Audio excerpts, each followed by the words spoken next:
보병이 명을 받은 대로 밤에 바울을 데리고 안디바드리에 이르러 이튿날 기병으로 바울을 호송하게 하고 영내로 돌아가니라. 그들이 가이사라에 들어가서 편지를 총독에게 드리고 바울을 그 앞에 세우니 총독이 읽고 바울더러 어느 영지 사람이냐 물어 길리기아 사람인 줄 알고 이르되 너를 고발하는 사람들이 오거든 내 말을 들으리라 하고 헤롯 궁에 그를 지키라 명하니라. 닷새 후에 대제사장 아나니아가 어떤 장로들과 한 변호사 더둘로와 함께 내려와서 총독 앞에서 바울을 고발하니라. 바울을 부르매 더둘로가 고발하여 이르되 벨릭스 각하여 우리가 당신을 힘입어 태평을 누리고 또 이 민족이 당신의 선견으로 말미암아 여러 가지로 개선된 것을 우리가 어느 모양으로나 어느 곳에서나 크게 감사하나이다. 당신을 더 괴롭게 아니하려 하여 우리가 대강 여짜옵나니 관용하여 들으시기를 원하나이다. 우리가 보니 이 사람은 전염병 같은 자라 천하에 흩어진 유대인을 다 소유하게 하는 자요 나사렛 이단의 우두머리라. 그가 또 성전을 더럽게 하려 함으로 우리가 잡았사오니 당신이 친히 그를 신문하시면 우리가 고발하는 이 모든 일을 아실 수 있나이다 하니 유대인들도 이에 참가하여 이 말이 옳다 주장하니라.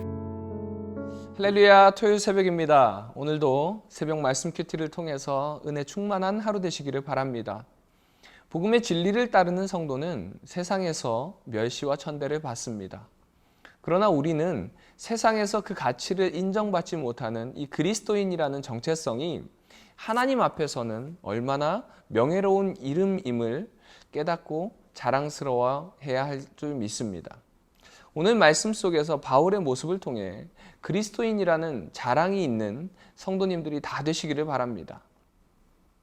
오늘 본문에서 누가는 총독 벨릭스 앞에서 이루어진 이 유대인들의 고발을 통해서 당시 이제 유대인들이 예수 그리스도의 복음에 대해서 어떻게 오해하고 또 생각하고 있었는지를 잘 보여줍니다. 유대 종교 지도자들의 변호사였던 더둘로는 바울을 전염병 같은 자라고 칭하면서 천하에 흩어진 이 유대인들을 다 소유하게 한 자라고 고발을 합니다. 그리고 이제 유대 종교 지도자들은 바울을 신문하게 되는데 사실상 신문보다는 고문에 더 가까운 신문이었습니다. 이 전염병과 같은 자라는 말 속에서 유대교를 추종하는 유대인들이 복음에 대해서 어떻게 생각하고 또한 어떠한 두려움을 느끼고 있었는지를 잘 알 수 있는 대목입니다. 오늘날에는 과학의 발달로 이제 전염병에 대해서 우리가 어느 정도 대처가 가능해졌습니다. 그러나 당시에는 전염병이 한 번 돌기 시작하면요, 이 보이지 않는 바이러스에 속수무책으로 많은 사람들이 죽어나가거나 고질적인 병으로 이제 안고 살아갈 수밖에 없었습니다.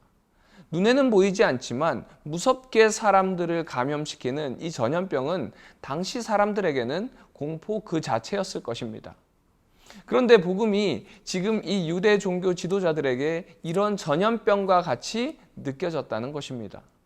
바울이 전하는 이 복음에 많은 유대인들이 회개하고 예수님을 그리스도로 고백하자 유대 종교 지도자들은 두려워하기 시작했습니다.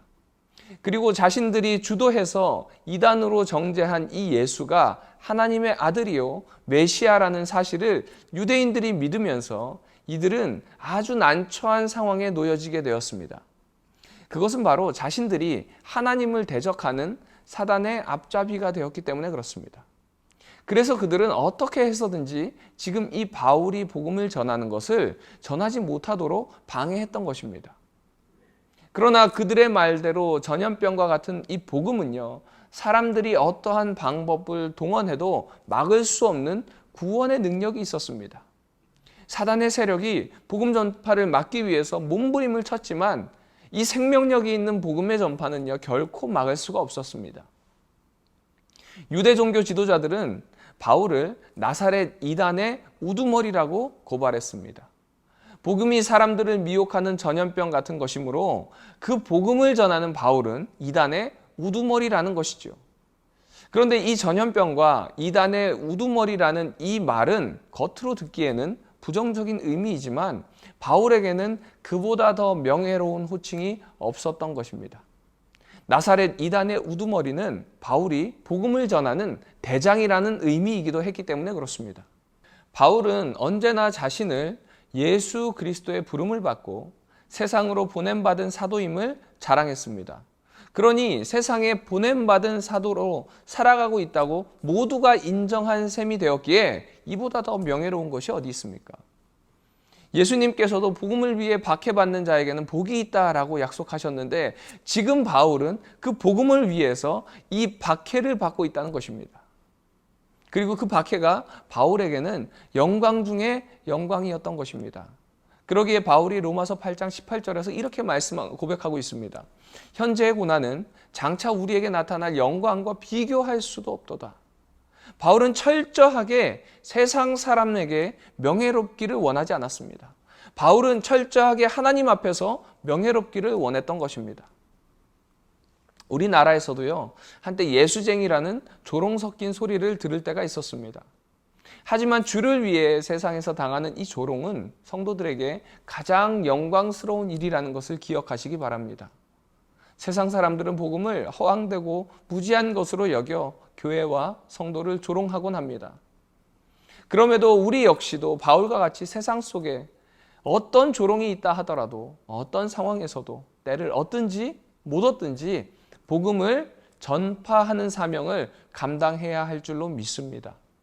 사랑하는 우리 남서울 비전교회 성도님들, 오늘 하루의 삶이요, 세상에 복음을 들고 나아가서 복음을 증거하는 귀한 주의 자녀들의 발걸음이 되시기를 주님의 이름으로 축원드립니다.